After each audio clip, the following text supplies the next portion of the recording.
નમસ્કાર દર્શક મિત્રો, શું આપને તકલીફ છે, પેટની સમસ્યા છે, અપચો થાય છે, કબજિયાત થાય છે, પાચન ક્રિયા પૂરતા પ્રમાણમાં થતું નથી, એસિડિટીની તકલીફ છે, ગેસની તકલીફ છે?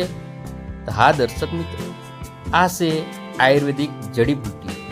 વર્ષમાં એક જ વાર મળે છે.